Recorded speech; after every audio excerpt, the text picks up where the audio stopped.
Hello, friends. I'm Alexius Varro, guiding you through the art of Stoic living.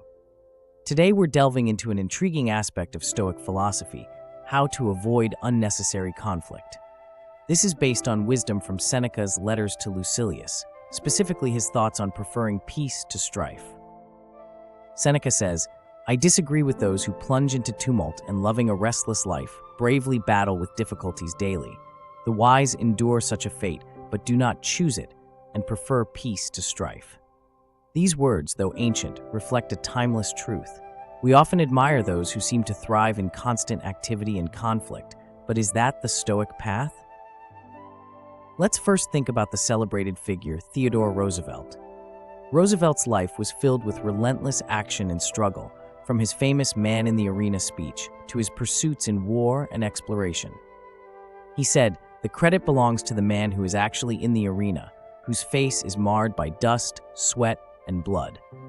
This speech has become iconic, inspiring many to lead lives of valor and relentless effort. However, there's another side to Roosevelt's story. After leaving the presidency, he tried to reclaim the White House, ran against his own protege, and failed.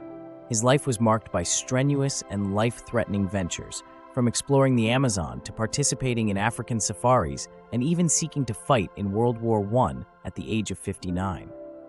Admirable, yes, but these actions also reveal a man driven by a restless spirit and unyielding impulsiveness. While we can revere Roosevelt for his courage and tenacity, it's essential to understand that constant battle and conflict do not necessarily equate to a virtuous or wise life. Like many of us, Roosevelt was driven by forces beyond his control, fearing inactivity and using struggle as a distraction. This brings us back to Seneca's words: "While the wise can endure tumultuous situations, they do not seek them out. They understand the value of peace over strife." Our modern world, often glorifying the hustle and constant activity, can make this hard to grasp. We might find ourselves choosing struggle, whether in our careers, personal lives, or even in global conflicts, mistaking it as a sign of strength.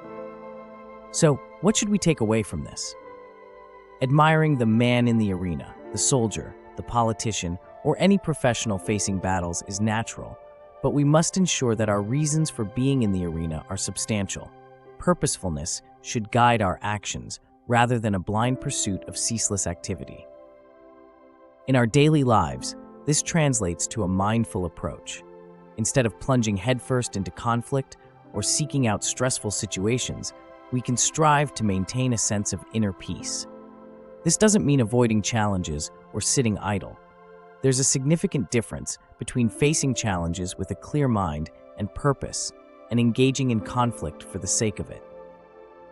We should strive to understand our motivations and whether our actions align with our values and long-term goals.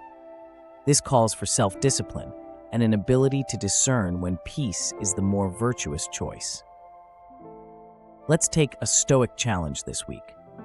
Reflect on an area of your life where you might be choosing unnecessary conflict or activity. Ask yourself, is this driven by a deep, substantial reason, or am I merely afraid of stillness? Share your thoughts and experiences in the comments. Let's learn from each other and grow together. Thank you for joining me today. Remember, while admiration for bravery and relentless effort is understandable, let's also honor the wisdom in choosing peace. Until next time, let's continue to embrace the Stoic path of resilience, self-discipline, and inner calm. Stay strong, friends.